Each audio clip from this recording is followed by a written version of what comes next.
Hoy bata, Hmm? Ah, sino pinakamagaling nyo naman lalaro dito? ah, sina Kuya Mar po? Hmm?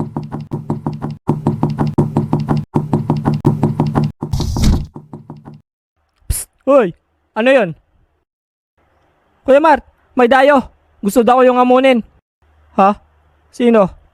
Di namin kilala, pero pinapasabi nila na. Gusto kong iparating mo sa kanila na hinahamon namin sila sa isang laban at sabihin mo na dudurugin namin sila. At kung matalo nila kami, ay tatanggapin namin ang kahit na anong iutos nila sa amin. Kahit na ano pa yan.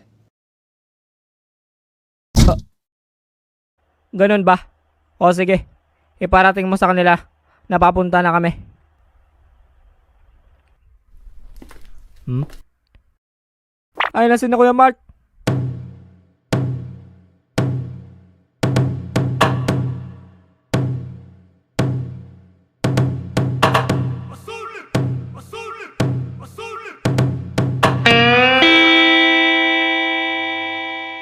Umatras na lang kayo.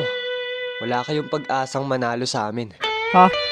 Kung ako sa'yo, umupo ka na lang at panoorin mo kung paano ko kayo lampasuin. Tingnan natin. Matira matibay! Sige, simulan na.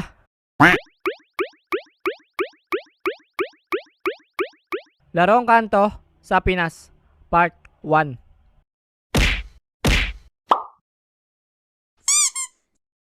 Alright. Alright. Isa rin ba kayo sa mga bata noon na sa pagsapit ng hapon ay maglulupong-lupong na kayo sa meeting place nyo? At pagmimitingan nyo kung ano-ano yung mga lalaroin ninyo? Kami kasi dati ay walang araw na hindi kami nakakapaglaro. Kaya sa tuwing sumasapit ng hapon ay napunta na kami sa kanto sa may bakanting lote. Yun na kasi yung naging playground namin nun. Bukod sa malawak na ito ay may mga puno ng akasya na kung saan ay pwede ka magpahinga sa lilim nito kapag kayo ay napagod na sa paglalaro. At kapag naman walang pasok, ay maghapon lang kami maglalaro. Uuwi lang kami kapag magtatanghalian na. Babalik na lang kami nun kapag hapon na, dahil hindi na gaanong mainit sa mga oras na yon. At bilang isang batang bubit, ay wala kaming ibang ginagawa at umiikot lang ang oras namin sa paglalaro. Kaya kung isa ka sa mahilig din maglaro noon na tulad ko, nung bata pa ako, ay mag-relax ka lang dyan. Dahil ngayon, ay ikukwento ko ang mga masasaya at nakakatawang karanasan ko sa paglalaro nung bata pa ako. Nakapaglaro na rin ba kayo ng Chinese Garter? Sigurado ako na para sa mga batang 90s ay isa ito sa mga larong bumuo ng childhood memories nila.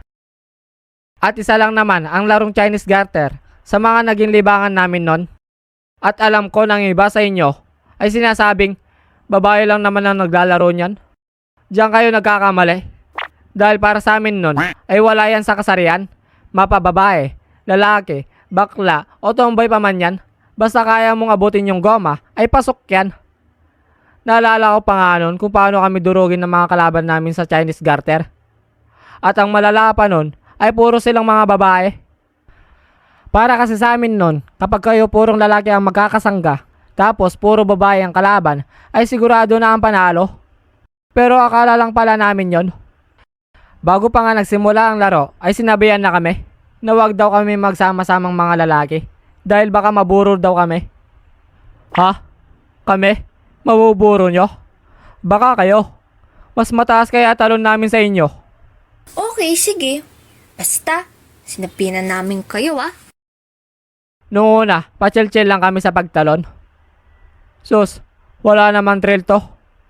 Taas nyo na kaya, dyan na agad sa ulo.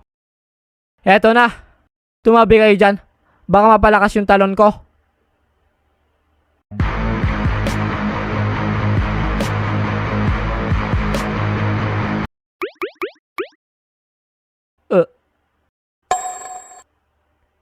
Iba na lang kaya laruin natin.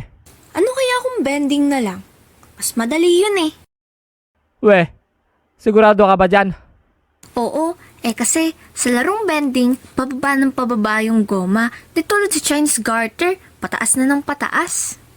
Yun, sige, payag kami dyan. Paano ba laruin yan? Ganito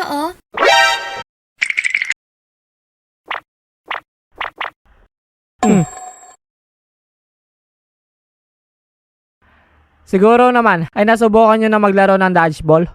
O mas kilala sa amin ay touching ball. At isa ito sa mga naging paborito naming laruin nun kasama ang mga pinsan ko. Sobrang nakaka-enjoy itong laruin. Dahil kailangan mong iwasan yung bolang ibabato nila sa'yo. At magmamalabol sa'yo yung datingan mo dito.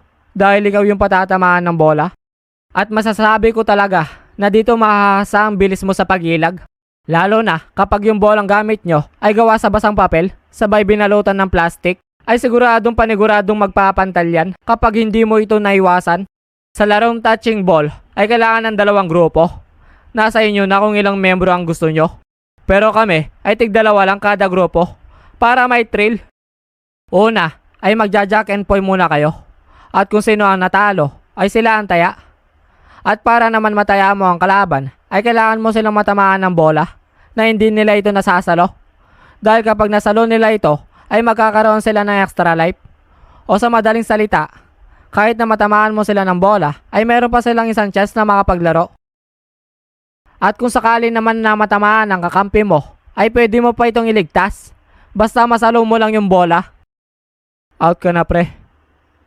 Ayos lang. Andiyan ka naman eh. Tumabi ka muna at ipabayo mo na sa akin to.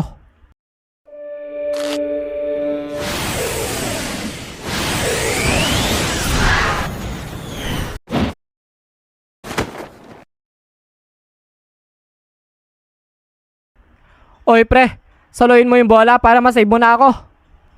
Umilag ka pre. Ayan na yung bola.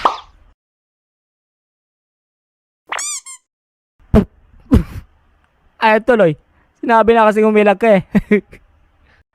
Nakapaglaro na rin ba kayo ng high jump? Ito rin kasi ang isa sa mga nakahiligan naming laruin noon tuwing hapon. At dito mo talaga masasabi na pili lang ang mga manlalaro.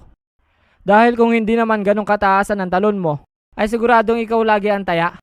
O kaya naman ay nasa gilid ka lang, nakaupo, nanonood. Pero sa amin nun ay ilan lang ang may katangi-tanging lakas sa pagtalon. Kaya naman para sa mga gustong sumali nun na hindi naman kataasan ng talon na tulad ko, ay nagawan naman namin yun ng paraan.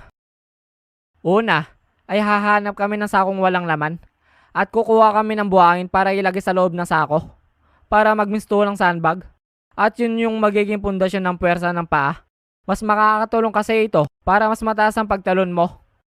At kung magiging taya ka naman sa larong ito, ang payo ko lang sa'yo na kapag ginawakan mo yung stick ay dapat malayo sa mukha mo.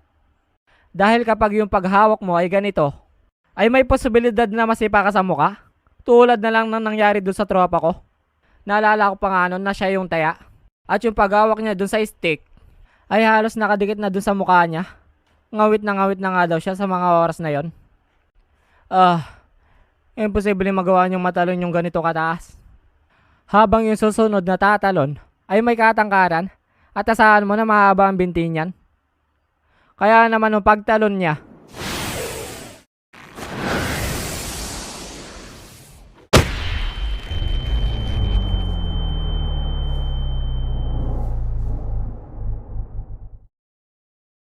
talaga namang hilong-hilong yung tropa ko nun. Para daw siyang nasuntok ng isang boksingero. As in mamula-mula talaga yung pisngin niya ng mga oras na yon. Ay, talaga nga naman sobrang nakakamiss ang mga panahon na bata ka pa. Habang ginagawa ko tong animation na to mga tropa, ay napapangiti na lang ako. Dahil para akong bumabalik sa panahon wala kang ibang iniisip kundi ang maglaro lang na maglaro maghapon. At ito talaga masasabi kong pinakamasayang naging karanasan ko nung bata pa ako. At isa sa bumuo ng childhood memories ko. Kaya para sa mga bata dyan na nanonood, ay enjoyin nyo lang ang pagiging bubwit. Dahil habang lumilipas ang panahon, ay hindi na natin namamalayan na tumatanda na pala tayo. At nagkakaroon na tayo ng mga responsibilidad sa buhay. At yun lang muna mga tropa. Kayo ba? Ano yung mga masasayang na laro nyo na? Baka naman gusto nyo yung ikwento dyan sa baba. At kung nagustuhan nyo ang video ito, ay huwag nyo nakakalimutan na mag-like at subscribe. At pakipindot nyo na rin ang notification bell para lagi kayong updated sa mga paparating pa nating animations. At maraming salamat ulit sa collaboration Idol Toto ng Kababalaghan. Bisitahin nyo yung channel niyan dahil solid yung mga horror Pinoy animation niya. At maraming salamat din kay Weichi sa pagpresenta na mag-voice over sa ating girl character ngayon. Shout out sa iyo Weichi. Maraming salamat. Haha. At yun lang, kita-kits sa next video. Bye-bye.